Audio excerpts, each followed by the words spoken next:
ඉතින් වහිනකම් බැරුණා මචං නෑම්බක් ගෙන්න ගන්න තරඩිය කොටා ගන්න. ඒ කොරලා මචං අර ට්‍රැක්ටර් කාරේ කොන්න පොර ගහලා බොහොම අමාරුවෙන් ගෙන්නගෙන මචං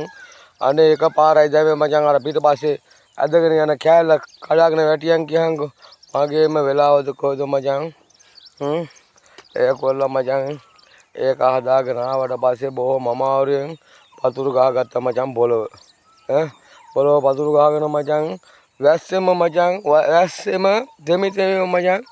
ඇදලා හරියා මචං තල ටික ආය මචං කෙඳිරි ගෑවෙන්න දුන්න එකක් දුන්න මචං නැති වෙන්න බෑ හරිද මචං ඉතින් එක එකාගේ ලෝ බල ඉන්න ඕනේ එක එකාගේ ලෝ බල ඉන්න ඕනේ නෑනේ මචං හරිද එක එකාගේ ලෝ බල ඉන්න ඕනේ නෑ මචං ඒ හින්දා මචං මේ අරකට කිව්වා මැෂින් කාර්යයට කිව්වා මචං ඒකත් ඇවිල්ලා හරි මෙහෙන් පතුරු ගහලා ගිහින් තියෙන්නේ මචං කරන්න දෙයක් නෑ ඉතින්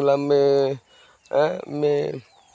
කොහොම හරි මචං වැඩේ කරගත්තා හරිද මං ආයේ ඔය නෑම්බියෝ පස්සේ මචං එලවන්නේ මචං ආයේ ඉතින් ඌමනා වෙන්නේ මචං තල ටික කපා ගන්නකොට තමයි ඒත් හරි ගියොත් නේ මචං ඒ කපා ගන්නෙ